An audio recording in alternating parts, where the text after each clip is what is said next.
The 8th of September 1944, the first ballistic missile in history streaked towards London at Mach 2. There is no advance warning with a ballistic missile. It's just coming. In seconds, an entire part of the city was obliterated. An ominous warning from the Third Reich's most brilliant engineer. Werner von Braun was possibly the most dangerous man in the world. Von Braun was the man who made the V-2 rocket, one of the most terrifying machines ever invented. It was revolutionary. It pushed the frontiers in every dimension of its development. If the V-2 worked as intended, it would usher in a new era in warfare. In the history of man, there are critical chapters that forge together a daring individual, a crucial situation, and an innovative technology.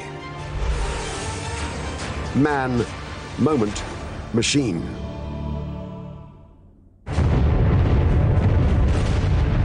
Europe, June 1944. Adolf Hitler's iron grip on the continent was weakening.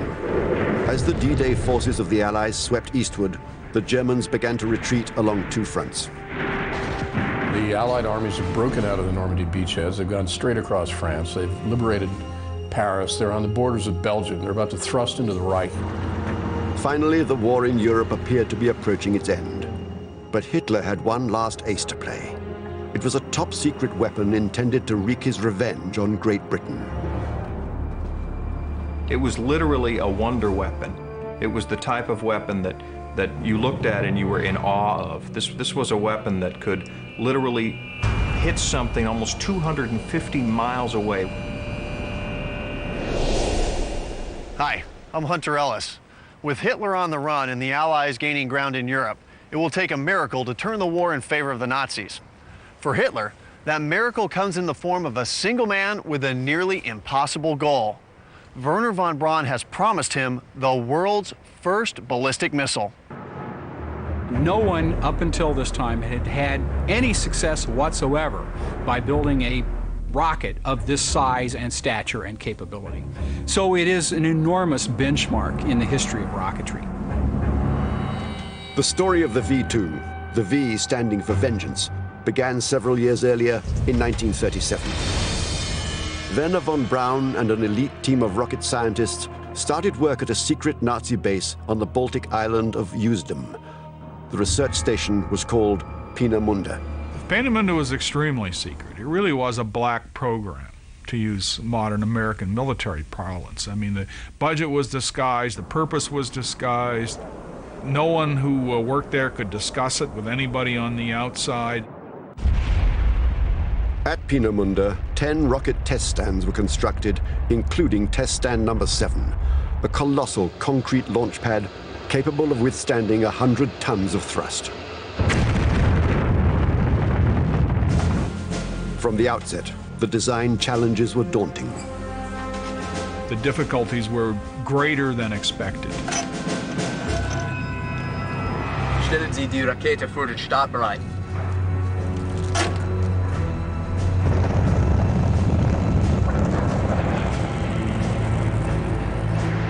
It was very hard to develop an engine of that size of thrust that did not burn itself out or did not explode.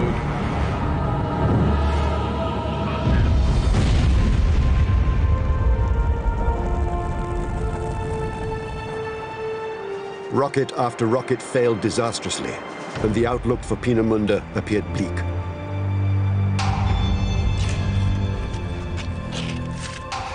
Herr Doktor, begreifen Sie, wie lebenswichtig Ihre Rakete für den Krieg sind?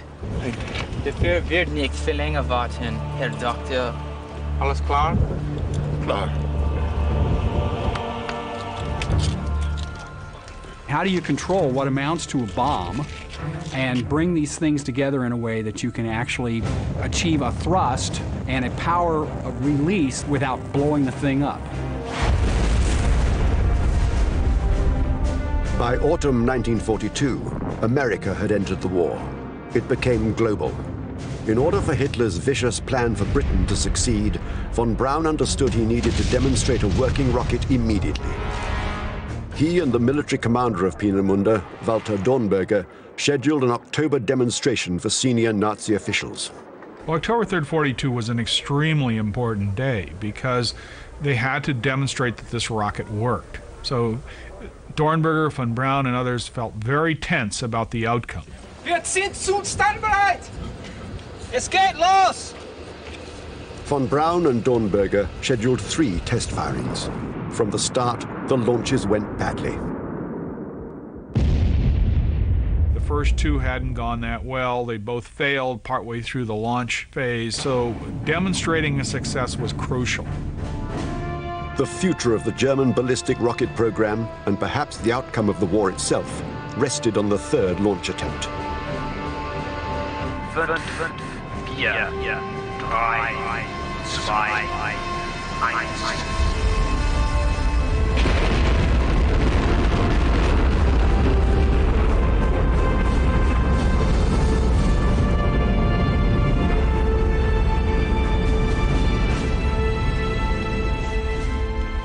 The feeling after it worked, of course, was enormous euphoria, and it just was such a relief that the thing worked.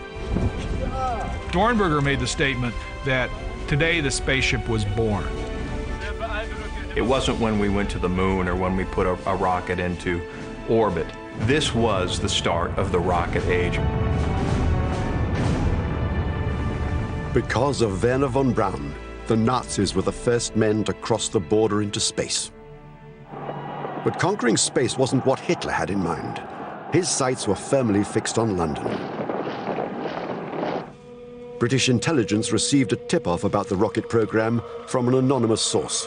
Someone mysteriously dropped off a package at the British Embassy in Oslo. The Oslo letter contained a basically indication that there was some kind of guided projectile development, perhaps rocket development, but it was very imprecise. By 1942, British intelligence had gathered enough information to suspect that a new type of weapon was being developed on Germany's northern coast. They started sending photo reconnaissance aircraft to photograph the Peenemünde area and other interesting sites.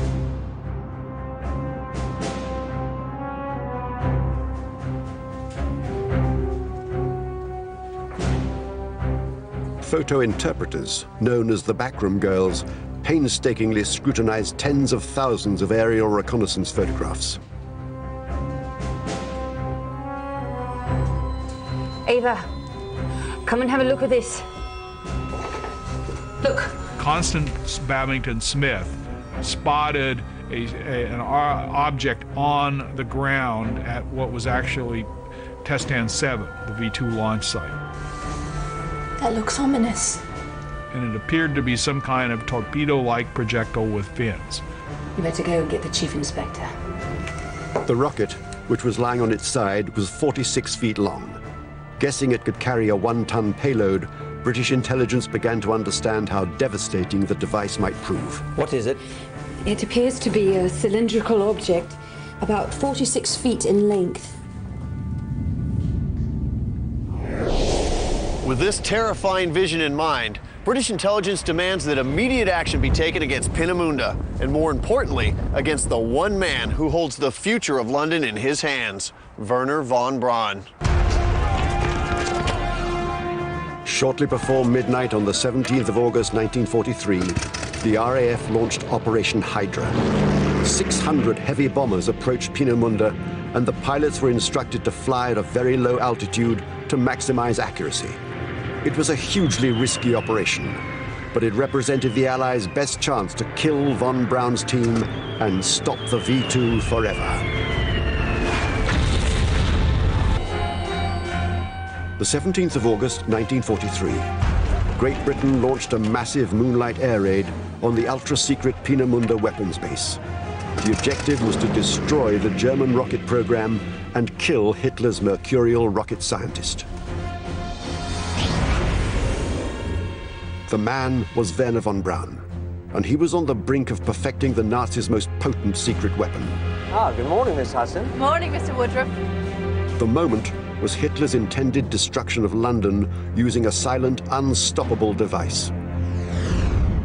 The machine, the V2 rocket, was the world's first supersonic ballistic missile, and it was almost ready to be unleashed. Unaware that their secret is out, the British air assault known as Operation Hydra catches the Peenemünde scientists by surprise. 17th of August, 1943. Shortly before midnight, von Braun and his team were caught off guard by the RAF bombers. With incandescent phosphorus fires raging below them, the British wing commanders believed they'd killed von Braun and his team. Their optimism, however, was short-lived. Unfortunately, it was a very hard thing to launch a precise raid at night, even in moonlight. And the initial aim point was 2 miles off to the south, which killed something like 600 foreign workers. The air raids did serious damage to many of Peenemunde's facilities and killed hundreds of the forced laborers. But von Braun and all but one of his senior staff survived. It did throw off Peenemunde's operation such that something like 2 or 3 months of development time was lost. But it wasn't the devastating blow that it appeared to be. As von Braun was still alive and the V-2 design intact, Hitler pressed him to embark on mass production of his Vengeance rocket. Werner von Braun has now passed the point of no return on his personal trajectory. A theoretical rocket pioneer, suddenly he's in charge of manufacturing Hitler's death machine. This is not at all the role the young von Braun imagined he would play in history. Werner von Braun was born on the 23rd of March 1912 in Wiersitz in Prussia. He was the son of an aristocrat, Baron Magnus von Braun, founder of the German Savings Bank. Emmy, his mother, was a musician and amateur astronomer. When he was just a child, he started reading science fiction literature and became enraptured with this idea of traveling to the moon and to Mars. When I was 12 years of age, I tried my first practical rocket experiment. I chose a coaster wagon. Selecting half a dozen of the biggest skyrockets I could find, I strapped them to the wagon. I lighted the rockets myself. It performed beyond my wildest dreams. Highly motivated as he was, von Braun nevertheless experienced difficulties at school. He excelled in languages, but failed physics and maths. Then in 1926, something happened. That's when he discovered the work of Hermann Oberth, who was a German-Romanian space pioneer, and he became a space enthusiast. On leaving school, von Braun joined the VFR, the German Society for Space Travel. He assisted his hero, Hermann Oberth, in his attempts to prove that volatile liquid fuels were the future of viable spacecraft. The VFR started to undertake a systematic effort to build an ever more sophisticated rocket. In October 1931, von Braun assisted at the first public firing of the VFR's minimum rocket. Several local businessmen paid for admission to see the demonstration. Go. Go.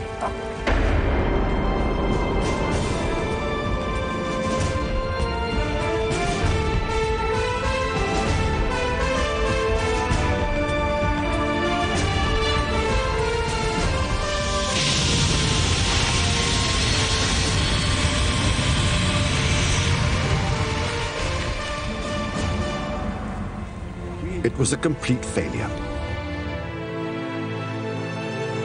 Von Braun knew then that he had never reached space without substantial sponsorship. And then in 1932, the Army came to von Braun and said, you know, we'll finance your doctoral dissertation on rocket development. But the condition for that is a dissertation will be secret. This is military research. We don't want this out in public. Absolut geheim gehalten werden. Ein ausgezeichnetes Frau. Ja. Ihre Talente werden für das Vaterland sehr wertvoll sein. Das ist wunderbar. Das ist wunderbar. Danke. Danke. Within a year of commencing work for Army Ordnance, Von Braun and his boss Walter Dornberger staged a secret demonstration for the commander-in-chief of the German army. They decided to launch two A-2 rockets, which were scaled-down prototypes of the V-2. In order to shoot, you actually needed to go somewhere where you could get a rocket up and down range and not do it secretly, A, B, not endanger any population. So they had to take those two rockets up to Borkum, which is an island up in the North Sea.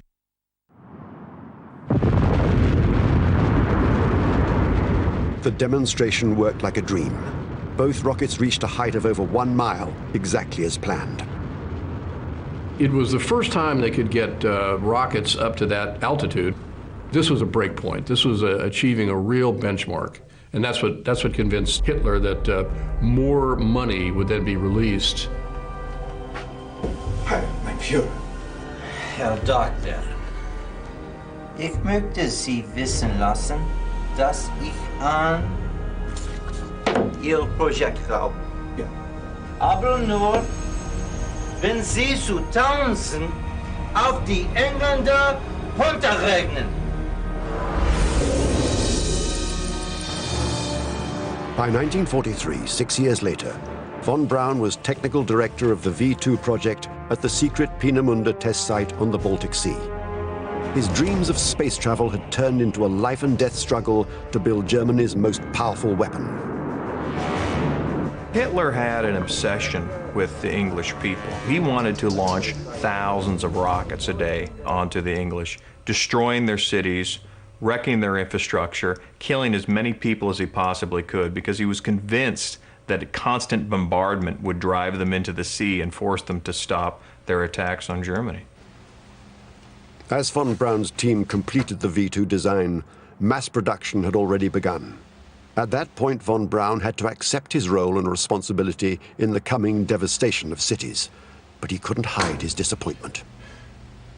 And he wanted desperately to go to the moon and Mars, explore the cosmos. And he spent much of his career building ballistic missiles for other purposes. In March 1944, von Braun gave vent to his frustration. At a cocktail party, he let slip that his only true interest in rockets was space travel. Von Braun remarked to his colleagues that, yes, the rocket was successful, but it landed on the wrong planet. Von Braun, by saying that, showed that his whole goal was to get into space. This seemingly innocent comment triggered a chain of events that threatened the entire V-2 project and also von Braun's life. The Nazis were convinced that anyone who said anything remotely contrary to the goals of the Nazi Party were traitors. So for von Braun not to praise the destructive effects of his rockets, in their eyes, was traitorous.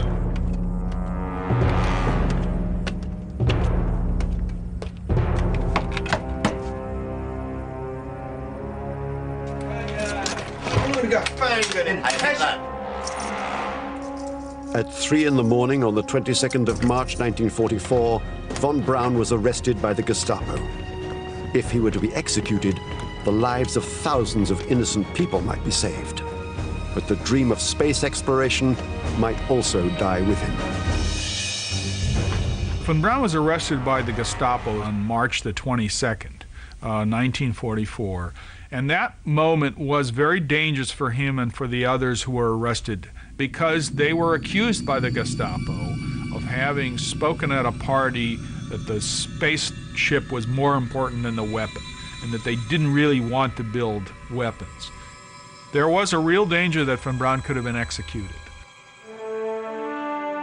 Walter Dornberger approached the Minister of Munitions, Albert Speer, who well understood how vital von Braun was to the V-2 project. Dornberger and Albert Speer influenced the Nazi Party to release him because they knew he was the man that ran the program.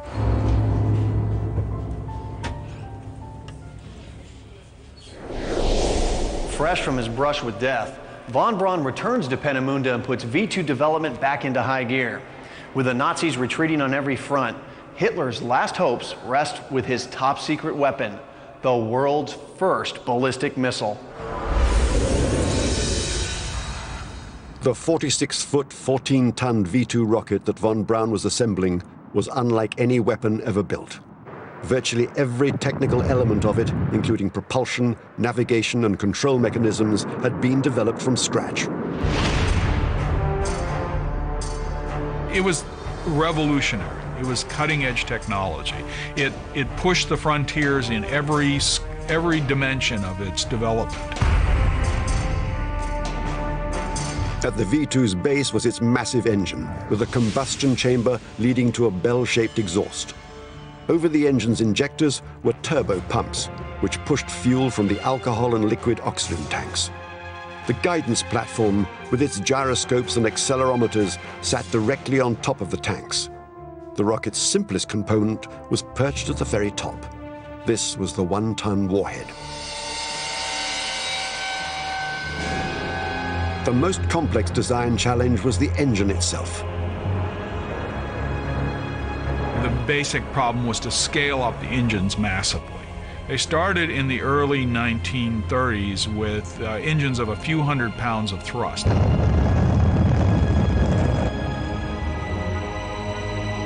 To build the V2, they had to develop an engine of 55,000 pounds of thrust. In Peenemünde, von Braun and his propulsion specialist Walter Thiele looked for ways to increase thrust without increasing size. Thiele discovered that a more rotund combustion chamber generated greater thrust and occupied less of the rocket's overall length.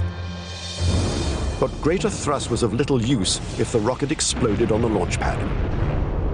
We found out later that in that case the main reason for this explosion was the fact that you had too many propellants in your combustion chamber.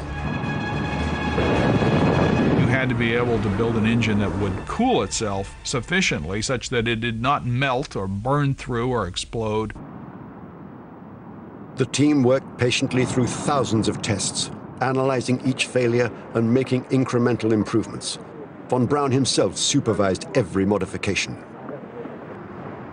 By autumn 1944, they had a machine that generated the target thrust, controlled its own trajectory, and proved it could travel thousands of miles to hit a target. The V2 was ready to fulfill its deadly purpose. This really is one of the first mass terror weapons. This is a suicide bomber launched from orbit. But the V2 had weak points. With accuracy within a range of roughly 10 miles, Werner von Braun's superweapon was not capable of precision strikes. However, merely hitting the target city could be considered a success.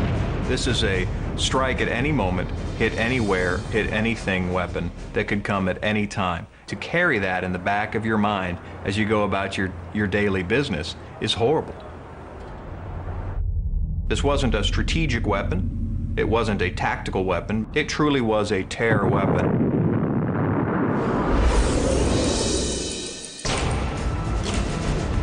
August 1944. Unsuspecting Londoners were going about their business. After 6 years of war, with Hitler in retreat, the mood in the streets was optimistic.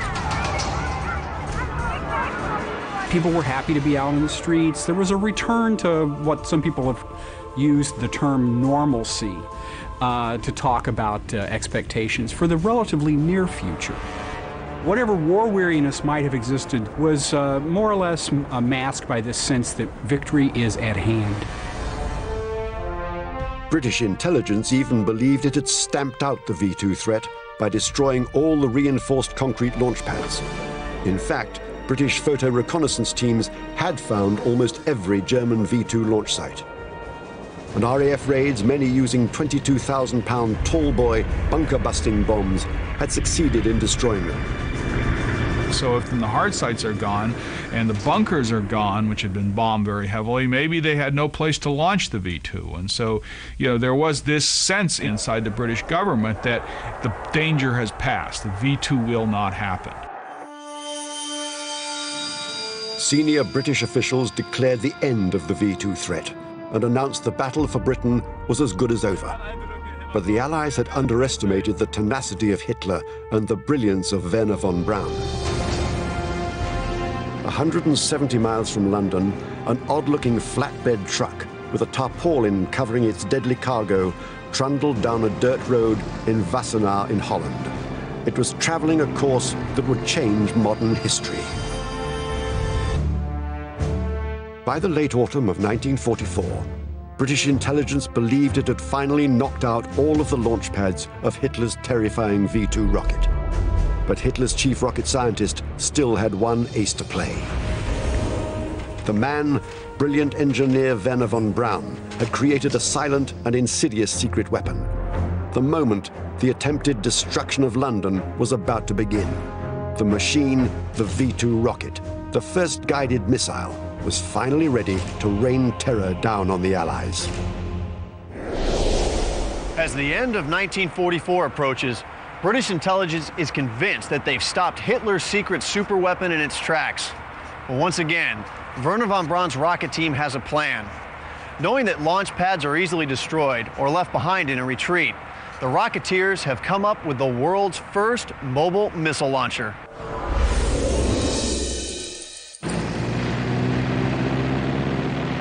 The Milowagen was an elegant solution to a pretty complex problem. It was about a 50-foot-long, customized lowboy trailer that you put a V-2 rocket on. Then you had to have a prime mover to tow the trailer. And along with that went trucks for fuel. It took about 3 hours to set it up and fire it. But then you could break it down pretty quickly and then get away.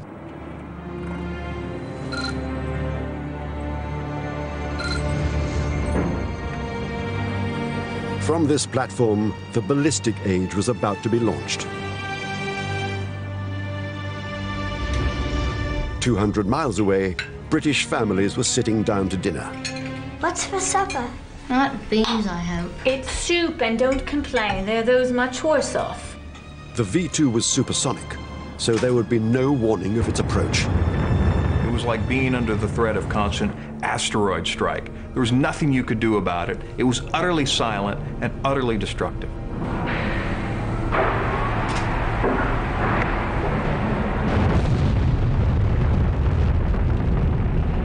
Tom's sending his family to the States next week. It's good. They'll be safer there. Thought I might send you two off to Africa. How's about that then? Good. I bet there's not so much beans in Africa.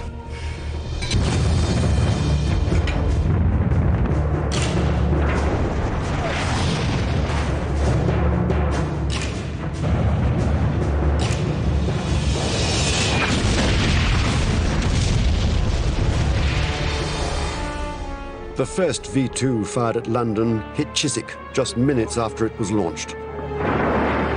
In an instant, it demolished 6 houses, killing 3 people and injuring 22. This was the moment on that day in 1944 when rockets became part of the war machine. From that point onward in history, you will always find rockets now in the arsenal of any type of moderate fighting force. Throughout the autumn of 1944, between 4 and 6 V-2s hit London every day.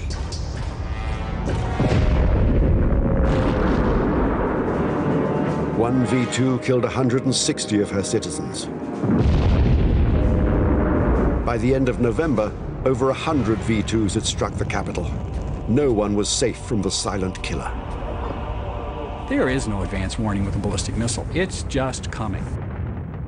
It comes down on your head at an enormous rate of speed with no warning whatsoever. And unless you're just going to live in an air raid shelter, it's going to catch whatever's out there.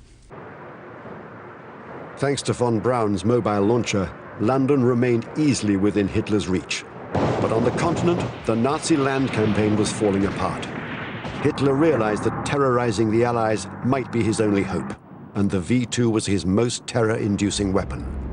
To turn the tide of war in his favor, tens of thousands of V-2s would be needed.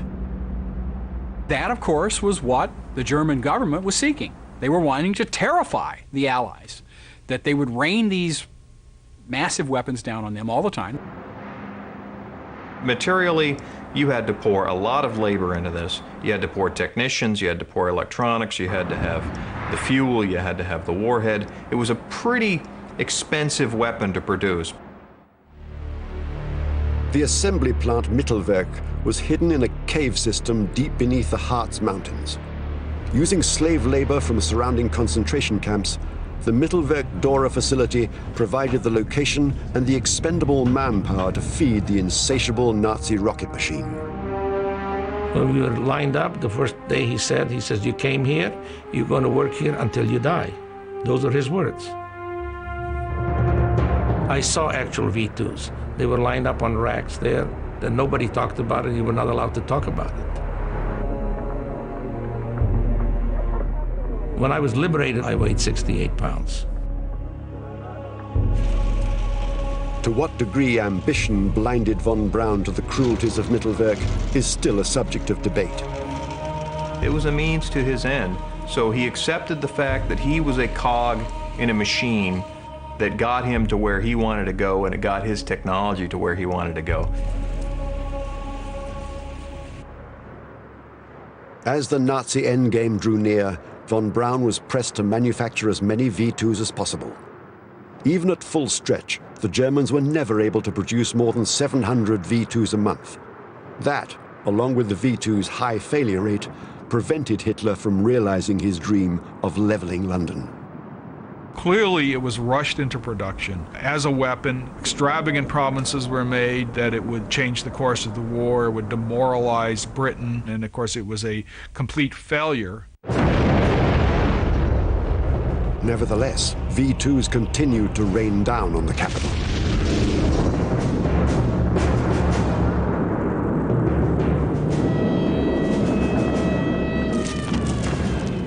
Between September 1944 and March 1945, almost 3,200 V2s were launched, killing over 5,000 British civilians. But an even greater human price was paid by the European slave laborers forced to build the V2. The total death toll for Mittelbau-Dora camp system was in the order of 20 to 25,000. I don't know of any other weapon system where the ratio was so extreme or even more than 1 to 1.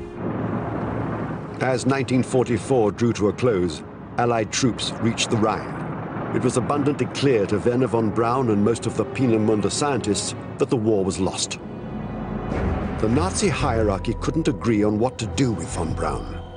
One faction suggested that he should be evacuated south to continue work on the V2. Others demanded he be killed before his knowledge fell into Allied hands.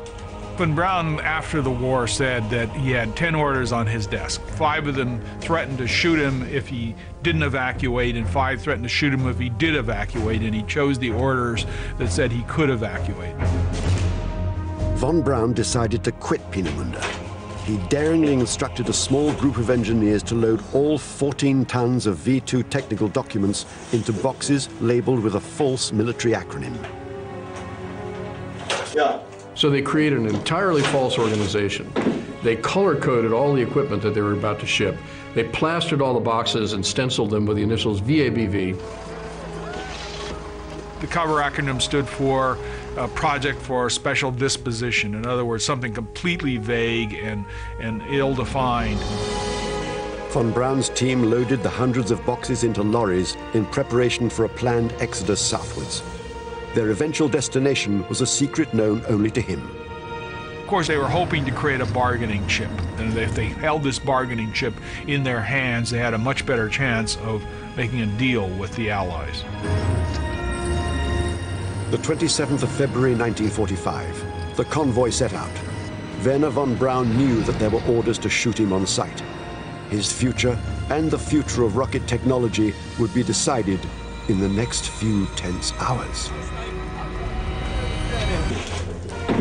Spring 1945. The end of the war was fast approaching, and the scientist who created Hitler's most secret weapon was trying to escape with 14 tons of some of the most important engineering documents ever compiled. The man, Werner von Braun, would go to any lengths to salvage his life's work. The moment, the destruction of London using ballistic missiles, was now Hitler's most serious missed opportunity. The machine, the supersonic V2 rocket, was up for grabs, and with it, the rocket technology that would engender the space age. Having made the decision to run the gauntlet of SS checkpoints, Werner von Braun's life is on the line. If the SS guards don't buy a story, this will be the end, for him and his dreams of space. The future of the world's most advanced rocket technology will be decided in the next few moments.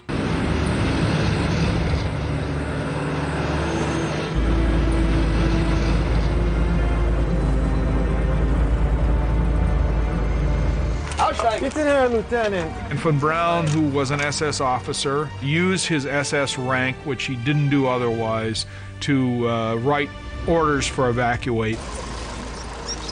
Were the documents to be discovered, von Braun would have no chance of escaping Nazi retribution. Herr Leutnant, SS Kommandante.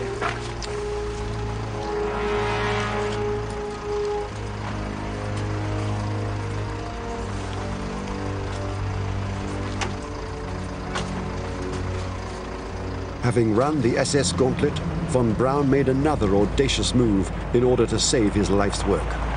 He and Dornberger ordered that the documents from the archive of Peenemünde be planted in a mine somewhere underground. Two of von Braun's assistants sealed all 14 tons of classified V2 documents deep in the heart of an abandoned iron mine in the isolated village of Dorten. This would turn out to be von Braun's trump card. Even though this machine was used in such a terrifying way, in a horrible way, other countries, instead of saying, man, that thing is awful, we've got to stop it, said, we want it. There is this gold rush attitude that almost exists among the British, the Russians, and the Americans to get to the high technology centers where they've been developing these new weapons. From the American perspective, they viewed this rocket technology and the V2 as kind of the gold standard for this technology that had been pursued in Germany under Hitler. And they wanted it. There's no question about that. Das Reich ist verloren. But Werner von Braun remained firmly in control of the V2 archive. He was quite certain about where he and his knowledge should go. Von Braun knew that America was the industrial might of the world, and America was where the biggest checkbook was. So von Braun saw America as his cash cow. April 1945. Von Braun and his senior scientists were staying quietly in the luxurious alpine resort of Haus Ingeborg on the Austrian border. They rested and waited for their chance to link up with the Americans. There he was on the 1st of May, 1945. The radio announced that Hitler was dead. They knew the French were to the north and the U.S. Army was to the south.